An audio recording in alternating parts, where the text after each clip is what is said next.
I nodded, glanced at Gazanica as he called someone into the internal phone line. Who was he calling? Our goal for the time being is desperately simple. We have to sell ball stairs somewhere in 4 days. As mediators, we will negotiate and propose a most reasonable price to ensure the negotiations position go smoothly.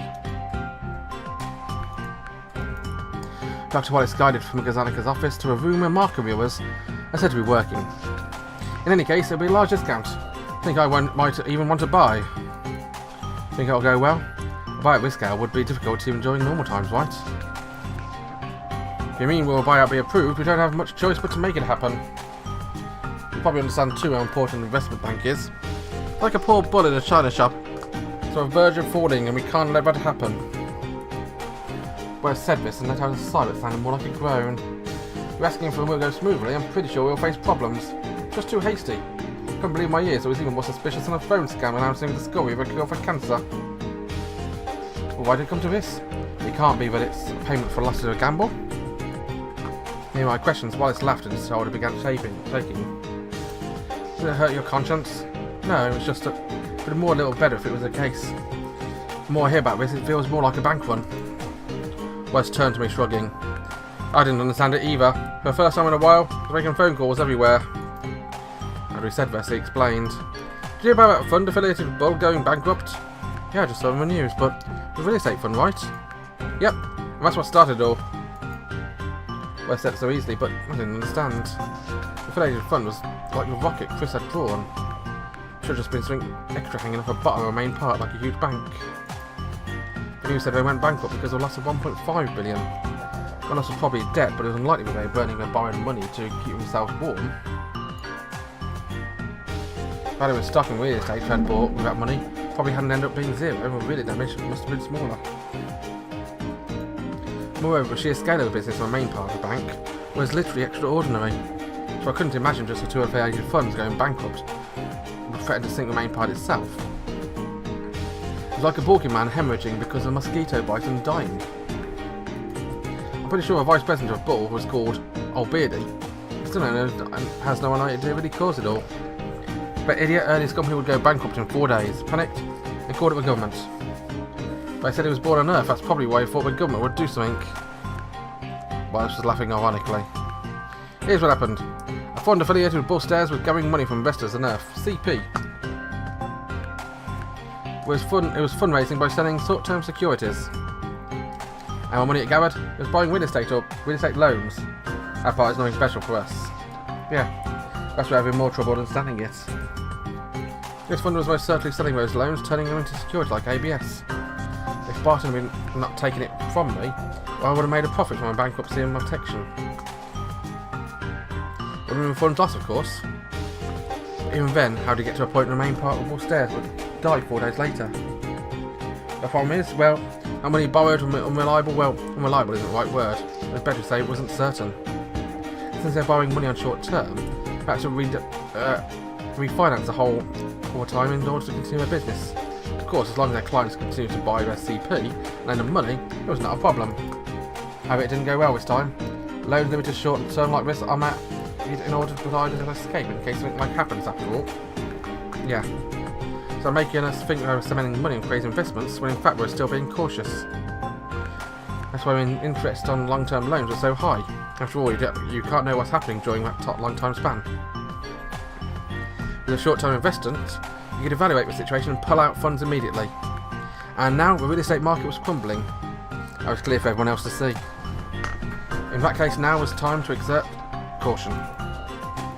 That's why the fund got into a difficult situation. Their liquidity dried up suddenly. Since they were proceeding on the premise they could refinance their funds,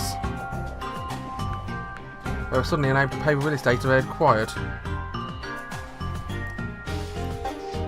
Finally, they borrowed money from other banks using their real estate as security. So during the last days, they were constantly receiving requests for individual securities. Since the real estate market was only going down, the lenders' reinvestments were for additional securities. When New Age Development went bankrupt, it was exactly the same process. And they also had their payment to us, right? Bryce kept talking through walkways, expressing a smile. The guys at the fund were in deep trouble. They They finally showed up their mother company with a host of lawyers. They were saying that a fund was established, a contract was signed, there was a relief clause in case of emergency. The herd, unable to change diapers because someone would take responsibility for losses, the more risk they'd take, the more profit would turn up. At least that's what Mark had said about them. They were saying people would be making the most noise at Club 25, and Bull Stairs had to back them when they fought altogether. No! Boy shook his head. They abandoned them. They gave them just enough backing to respect the clause on contract and cut them off. What they needed was when some kind of finance of 100 million more. The two funds went into this exact situation at the same time. They decided it was too dangerous to carry it all. After all, the real estate market was in the middle of aggravating its losses. It was easy to predict more payments would just cash in, required after another. It was like just carrying a black hole. That's my opinion. The best solution for management was to cut it off, letting an investor cover a loss. As a result, both funds filed bankruptcy. But why did it have such a negative impact? As soon as I said that, I realised why. It was one of a few written laws of this world. We weren't in the business of making cars, growing vegetables, or building furniture. If a fire broke out in a factory, you just had to close it. If the field was damaged, you just had to start growing another. However, in our world, everything came down to moving money based on the same data across the board. The participants were all the same breed. Everything was built on trust. Everything was connected. Even if you had a contract saying if you had to offer support in times of need, you didn't do it. What you had to do was just provide enough backing to be able to win if you were sued. It was not really acting of cunning a member of the financial world. Effectively, if you followed the basic rule of the world, nothing mattered as long as you gained profit, Bull Stairs' decision was the most fitting. It was hard, very hard to recover a position once it begun to expand its losses. To recover a loss of 50%, you need to get 100% profit with the rest of your funds. You won't recover a 70% loss unless you made at least 200%. Profit and loss were not of equal value in this world. That's why it's better to reset everything than to provide more support and make things worse. As they made enough profit, it looks just like another way. Thinking investments would cover losses, that's what they said. It's the world of the world, right? It's the philosophy of most ruthless people in the world of finance. What do the others think? We refine investors of Earth, or those who do not have such radical philosophy. This is what they probably thought. Bull Stairs did not cover its affiliated fund. Why? It's probably because Bull Stairs was itself in danger. With that fund going bankrupt, they thought the main part was in danger. That's right. I don't know why, but around the same time of bankruptcy, rumours were already spreading the Earth with financial history. Rumours that Bull Stairs possessed a great amount of dangerous assets weren't all that different from those held by the bankruptcy fund. Just for this? No, of course. That wasn't the only reason. The one was a way larger scale than just Bull Stairs. I myself only found out about it was called up an old friend from Earth. You mean? According to my friend from Earth, since the medical report and Earth-based investors have been watching the situation, on the surface holding their breath. It's understandable. After all, they thought there was an immense flow of immigrants coming here. They rather innocently thought the price of land would go up forever. Their fears soon became reality when the fund went bankrupt. As they saw this, they all understood that the real estate market would have inevitably crumbled. The same day, almost all major investors from the Earth started shifting funds from investing in real estate to putting out their funds. Well, it's logical for one aim for investment spending danger. It even goes far to say they had acted as a good investor should have under the circumstances. Indeed, what was the problem then? Well, let's answer my question with a palpable mirth. The problem was that in the current state of global affairs, there's no one who investing in real estate. In other words, the capital flow towards pretty much every city in the world just stopped in an instant. Companies with room for error could handle this, but others were simply unlucky and weren't able to. Bull Stairs themselves had been investing in real estate and issuing ABS. They obviously also had contracted debts, and with the extra collateral demands of insurance payment, must have used up their available cash at incredible speed. It was like rats fleeing a sinking ship. And when they tried to call for assistance from their surroundings, such surroundings available cash also dried up. After that, it was basically a self-fulfilling prophecy, huh? Seems so. Right now, capital has to be put away at incredible speed every time you bank. If there was a prophecy claiming a certain company was going down, people would pull their capital and assets, which would in turn cause that trap to collapse. Or is the exact trap which Eleanor's company fell. I couldn't know whether Bull Stairs was really in trouble or not. What I did know was that since they didn't want to carry losses, they made a decision to force a collapse of their fund. While that decision was standing in principle, it was a mistake strategically speaking.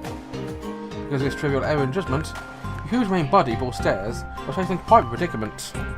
So, well, this was an accident. An accident, yes indeed, an accident. So everyone was just holding their breath or just watching it. When we went and spread the bad news first, poor Bull, boo-hoo. Is that a picture I will try to paint? If word got out the main body was in trouble, no one could predict how much the stock would drop. I see. So for buyers, it's better for us to stall in time and wait for stock prices to drop? Because then they get an excuse to buy it cheaper. Yes, there's also a possibility that shareholders of Ball Stairs, with desperation, will refuse a buyout because Annika fears this might happen, and so called us. But is it really going to happen? They must be fully aware of the seriousness of the situation, right? It's quite an exciting chicken race. We're prized as one of those few major investment banks on the lunar surface. Total assets worth 24 billion moors. If this fails, everyone ends up drowning at sea. People call me a madman, but how wrong they are, I certainly am not alone in that. You must have been having so much fun, like a child, because as a die-hard short seller, you must have really loved seeing the chaos of market and companies. Still, taking advantage of a panic of a buyout is quite common practice. AJ Rockberg is not to blame here. The problem is how extremely dangerous the situation is. Ball Stairs is in such a state? Yes, only gave it a rough look, but if we leave things be, it will certainly collapse. Resolving the trust issue is going to be extremely difficult. Besides, based on my own experience, when such a financial pipe collapses, a different kind of chaos occurs compared to when a company from a business world such as Avalon collapses. I nodded. For companies who make cars and furniture, there's no such thing anywhere in the world as the lender of last resort. Indeed, only banks have a direct pipeline to a government. The central bank has learned from experience that this is the only place where you can never crush on a whim. And if you want to crush it, you have to do so in an orderly fashion. Especially right now in a situation where investors everywhere are trying to pull their capital out as hard cash. 100 billion more worth of ABS and CDO has been confirmed as sold. On top of that, there's protection that's working as a two-stage bomb. Straw has been piled up everywhere as fuel. The whole place reeks of gasoline. Right now, everyone is observing the situation, holding their breath in fear of which financial institution is going to blow up next. Now, try to imagine a fire reaching that place. We will see hell itself. I found myself wishing Wallace had laughed as he said that, but Wallace was not even grinning as he ushered me into a large meeting room. Inside, on a large table, several people already buried mounted documents and storage media. Marco noticed me, he pointed at a seat next to his. Well, it's been a while since I last did this kind of work. Thankfully, the guys with neckties will handle our buyout negotiations, that's the most annoying part. We, on the other hand, take this opportunity to rummage through raw data, shall we? If we ever made this into a movie, I can imagine him showing Dr. Wallace we're putting on a pair of rubber gloves with a snap.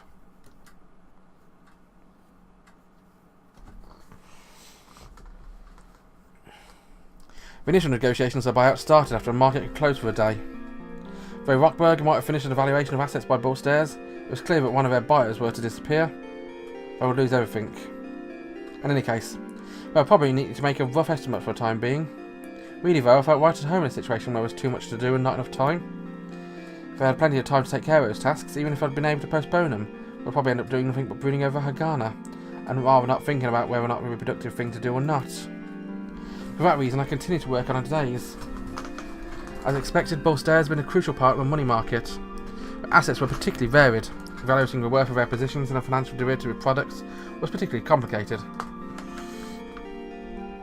For example, let's say we made €1 agreement to obtain these derivatives from another company with a floating interest rate which moved up and down with the stock market, instead of a fixed interest rate. In similar terms, it would be a classical interest swap. Let's move forward 1 month after that agreement was made.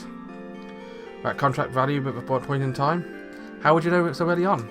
The only way to know for sure was to wait for a transaction to be concluded and check the difference between the money paid and the money received in order to find out whether or not the transaction had turned profit or loss.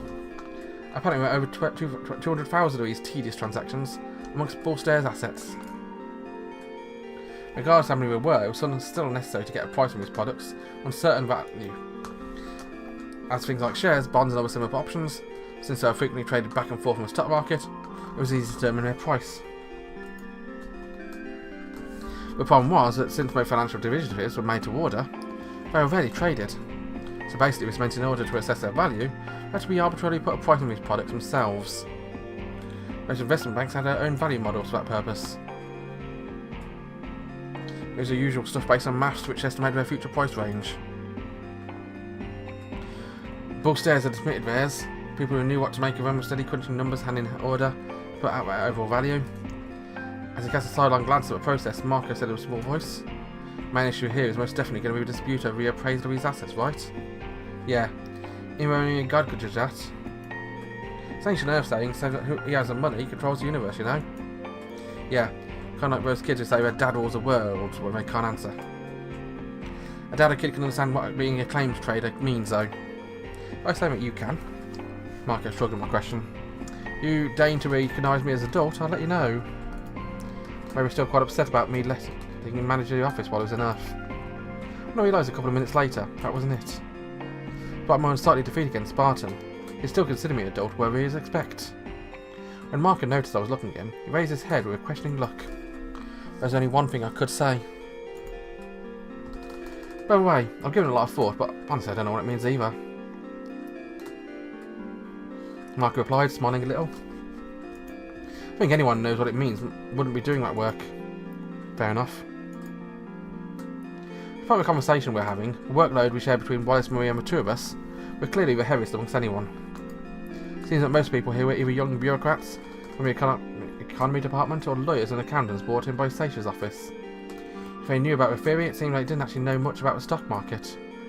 As such, we spontaneously found ourselves dealing with old-fashioned data evaluation of assets, since we were part of one-legged donkeys. That data included things like the value of old-time commissions earned by the sales department of brokering clients to sell them the shares on phone. Aside, we also had tons of real estate properties to assess. Contrary to the rest of the lunar surface, or in Earth, we were ones in a small field who could see the madness going on around us. Since I was no specialist, I couldn't make precise assessments, but I could still make a rough estimate of depreciation rate using the increased rate of rent prices. After that, I only needed to give figures everyone else agreed with. This might seem sloppy after all. Nobody can tell what would happen in the future. People couldn't even predict how prices would evolve today, or the stock market in time it would close. We can only strive to make at least raw estimates of the current prices. But still, thanks to doing that, I managed to get a solid understanding of Bullstairs' recklessness. I must have had a lot of fun buying these loans and selling them out as securities. Just the thought of enjoying the champagne-soaked days of revelry as they raked in profits made me want to glare at them. But now I basically had become a root of all evil. Of course, DJ Rockberg was definitely going to sting its teeth into them, pointing towards them as the origin of everything. It's taken less than a month for champagne-filled days to turn into a nightmarish hangover. As I thought about how world investing really was unpredictable, Swink suddenly hit my shoulder. We'll find out next episode. Bye bye.